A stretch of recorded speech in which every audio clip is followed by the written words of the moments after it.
Hello everyone, कैसे हैं आप सब। तो ये है सैटरडे का व्लॉग। मतलब मॉर्निंग में मैंने कोई व्लॉग नहीं बना पाई थी, तो मैंने सोचा कि क्यों ना आज शाम को कुछ स्पेशल बना रही हूँ, तो शाम का ही व्लॉग बना लेते हैं और इसका व्लॉग भी बना लेते हैं। तो यहाँ पर मैं ना तैयारी कर रही हूँ कुछ बनाने की। बताओ जल्दी जल्दी क्या बना रही हूँ।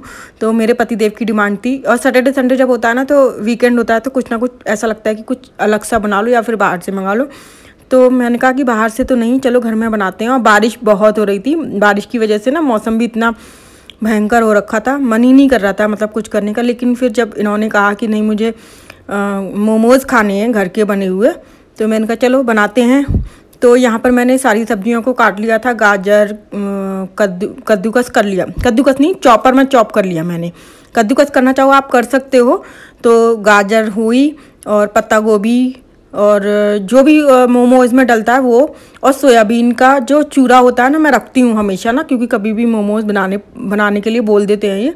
तो यहाँ पर मैंने तेल में थोड़ी सी, तेल नहीं है, रिफाइंड लिया है मैंने, थोड़ा सा ही लेना है, 1 चम्मच। आप चाहो बटर भी ले सकते हो। तो हरी मिर्च, अदरक और लहसुन, ये तीनों चीज़ इसमें ऐड कर दी हैं।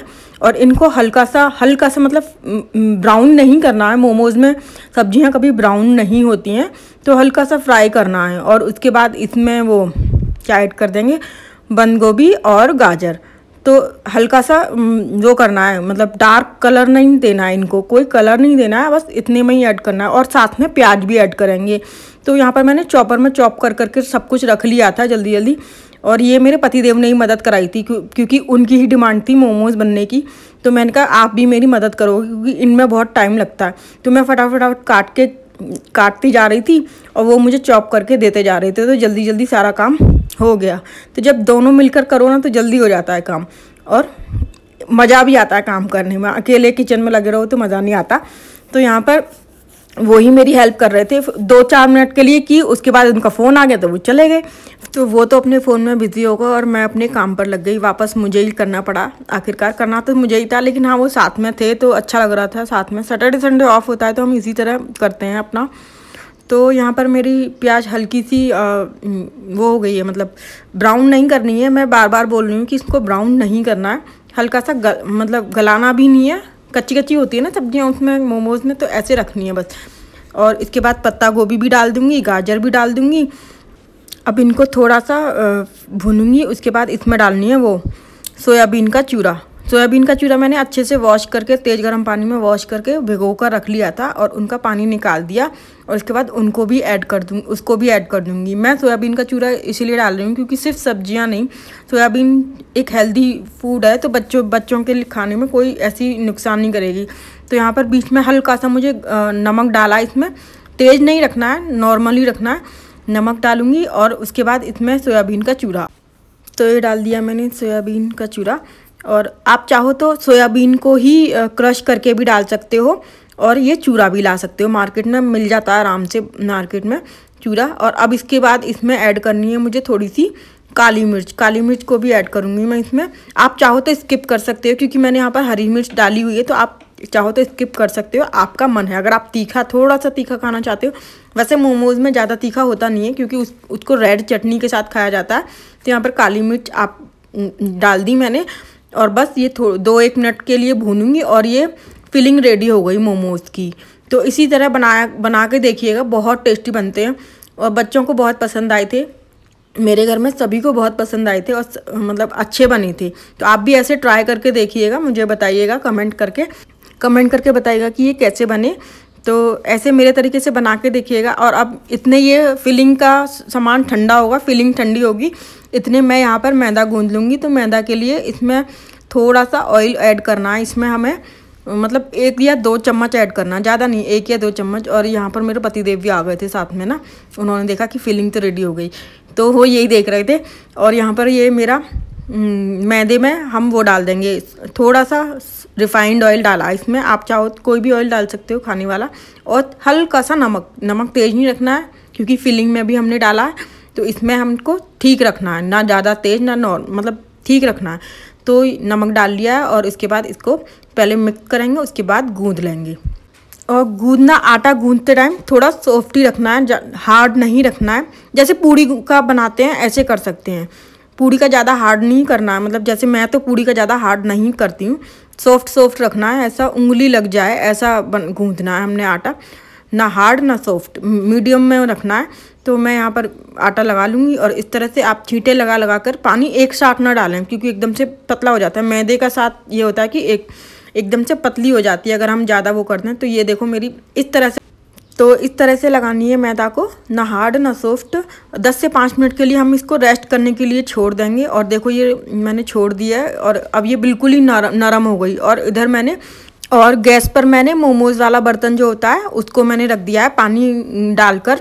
पानी इतने गर्म होगा, स्लो गैस पर रखा है, इतने में मोमोज़ रेडी कर लूँगी। तो इस तरह से आटा लिया और इस तरह से थोड़ी थोड़ी छोटी छोटी लोई करनी है। मैं ऐसे बनाऊँगी, बराबर बराबर निकल के आ जाती हैं और इससे चाकू से कट कर लूँगी इस तरह से बना के। तो चाकू से कट करके ऐसे लोई बना लूँगी। जितनी छोटी लोई होगी उतना पतला मोमोज बनेगा। तो आप जितनी छोटी लोई लोगे उतना अच्छा रहेगा। तो मैंने छोटी छोटी लोइयाँ बनाकर रख लूँगी क्योंकि इनमें बनाने में टाइम लगता है। जैसे गुजिया बनाते हैं ना, सेम उसी तरह से टाइम लगता है। तो आप लोग भी ऐसे बना के देखिएगा। पर टाइम तो देखो हर चीज़ में लगता है, कुछ भी चीज़ बनाओ उसमें टाइम ही लगेगा। तो लेकिन टेस्ट भी बहुत लगते हैं, जब मोमोज खाओगे तो मज़ा भी आता है। तो बहुत अच्छे लगे थे सबको घर में। तो छोटी छोटी लोइयाँ बना के मैंने रख ली हैं यहाँ पर और उसके बाद मैं फिल कर दूँगी। तो मोमोज़ की शेप तो आप कैसे भी दे सकते हो, जैसे आपका मन करे, लेकिन मैं बिल्कुल मोमोज़ वाली शेप मैं बना लेती हूँ। आपको दिखा दूँगी किस तरह बनाती हूँ, तो मैं आगे दिखाती हूँ। और बाकी की मैदा को मैं बॉक्स में रख के, मतलब ढक के रखूँगी ताकि वो हार्ड ना हो। इस तरह से बर्तन में बंद करके रखनी है और जितनी पतली आप बना सकते हो उतनी पतली बनाओ। तो यहाँ पर सूखी मैदा भी लूँगी क्योंकि थोड़ा सा बेलने में दिक्कत आएगी। तो छोटी छोटी लोइयाँ बेल कर रेडी करती हूँ, फिर मैं आपको दिखाती हूँ। तो आप जितनी पतली बेल सकते हैं उतनी पतली बेलने की कोशिश करिएगा क्योंकि जितनी पतली मैदा होगी उतनी ही अच्छे मोमोज़ बनेंगे। क्योंकि मोटी लेयर जो होती है ना वो बिल्कुल अच्छी नहीं लगती। और मेरी फिलिंग बिल्कुल ठंडी हो गई है जितनी देर में मैंने मैदा वैदा किया, ये सब किया, बर्तन वर्तन पानी भर के लगाया। तो इस तरह से भरेंगे। और एक तरीका तो ये है कि बस इस तरह फटाफट फटाफट बनते चले जाएंगे। इस तरह से आप इकट्ठा करो और ऐसे बना दो। तो एक तरीका तो ये है। दूसरा तरीका मैं अभी आपको बताती हूँ, उसको वो भी बहुत इजी है, आप बना सकते हो। तो इस तरह से मैंने बेल लिया है। कैसे भी बेल लो, ज़रूरी नहीं है गोल सर्कल ही हो, कैसे भी बेल दो। और बेलने के बाद फिलिंग को रखेंगे और एक के ऊपर एक लेयर चढ़ाते जाएंगे इस तरह से। आप ऐसे देखो, मैं ध्यान से देखो, इस तरह से मैं कर रही हूँ, ऐसे करना है आपको। तो इस तरह से एक के ऊपर एक लेयर चढ़ाते जाएंगे और जितना छोटा बनता जाएगा और फिर बचे हुए पार्ट को हम ये लेयर वाले पार्ट से चिपका देंगे इस तरह से। शायद आपको समझ में आ रहा होगा क्योंकि मेरे हाथ ही इसमें आ गए और ये बचे हुए पार्ट को इस तरह से चिपका दिया। तो ये रेडी हो गया मेरा मोमोज। देखो इस तरह से बिल्कुल ऐसी शेप, सेम तो नहीं आएगी लेकिन मार्केट जैसी शेप तो नहीं आ रही। हाँ, लेकिन ये है कि बिल्कुल मोमोज वाली शेप आ गई है। तो 10-12 मोमोज मैंने रेडी कर लिए थे और उसके बाद पानी भी इतने गर्म हो गया था। तो यहाँ पर मैं हल्का सा ग्रीस करूँगी ऑयल। अगर आपके पास ये वाला बर्तन नहीं है तो कोई टेंशन वाली बात नहीं है। आप इसमें एक कढ़ाई में पानी भरिए और उसमें छलनी जो आती है, स्टील वाली छलनी जो आती है, उसको रखिए और उसमें बना लीजिए। अगर वो भी नहीं है तो आप इडली के स्टैंड में भी बना सकते हैं, भाप वाले इडली के स्टैंड में। बस उसमें क्या होता है कि सीटी जो लगाई जाती है इडली वाले बर्तन में, वो मत सीटी मत लगाओ, ढक दो उसको, सीटी मत लगाओ, बस ढक सकते हो। तो ये इस तरह से रेडी हो गए मेरे सारे मोमोज और मैं लगा दूँगी इसको। कम से कम 10 से 5 मिनट के लिए मुझे भाप लगानी है।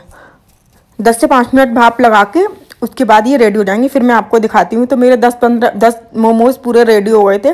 तो सबसे पहले रेडी होने के बाद बच्चों ने ही खाए थे क्योंकि मोमोज एक ऐसी चीज़ है जो शायद ही बहुत कम लोग पसंद करते होंगे, बहुत ही कम, ज़्यादातर खाते होंगे सभी। और यहाँ पर बाकी के मोमोज़ को भी मैं रेडी कर लूँगी। इतने ये तैयार होंगे 5-7 मिनट में, इतने मैं और भी मोमोज़ रेडी कर लूँगी क्योंकि अब तो मुझे स्पीड में आ जाता है। जब बनाते जाओ तो बनते चले जाते हैं। तो मेरा बेटा वीडियो बना रहा था यहाँ पर ना। तो यहाँ पर मेरे एक बार के मोमोज़ लगा दिए हैं और मैं बना कर रखती जा रही हूँ धीरे धीरे, थोड़े थोड़े ना। ये ऐसे फैल जाता है सारा किचन ना मोमोज़ के चक्कर में। इनको चेक करती हूँ, देखो बन गए हैं लगभग, इनको चेक करती हूँ।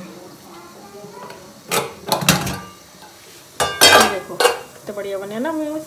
इसकी पहचान ये है कि ट्रांसपेरेंट सी दिखने लगती है और दिख रहे हैं। जब मैंने रखे थे जब एकदम वाइट थे और अब इनको देखा तो ये बन गए हैं। तो आप भी बनाइएगा मोमोज, कैसे लगे, और बाकी भी बनाती हूँ। तो यहाँ पर बाकी के भी मैंने रेडी कर लिए। पहली बार के तो खाने में पता ही नहीं चला कब गए, बच्चों ने फटाफट खा लिए। और अब जो दूसरी बार के भी मैंने बना के रख लिए थे, तो दूसरी बार में ज़्यादा बन गए थे, पूरे बन गए। तो इस तरह से आप भी रेडी करिएगा मोमोज़ और बताइएगा कि कैसे लगे। मेरे मोमोज़ तो बहुत अच्छे बने और इस तरह से ट्रांसपेरेंट से दिखते हैं। इनकी बस एक ही पहचान होती है कि जितनी पतली लेयर होगी उतनी अच्छे बनेंगे, और जब आप रखोगे तो ऐसे दिखेंगे, और बनने के बाद बिल्कुल ट्रांसपेरेंट से दिखने लगेगी, अंदर वाली फीलिंग नज़र आने लगेगी। तो आज का व्लॉग करते हैं यहीं पर एंड, फिर मिलते हैं एक नई वीडियो के साथ। तब तक के लिए बाय। और हाँ, कमेंट ज़रूर करिएगा।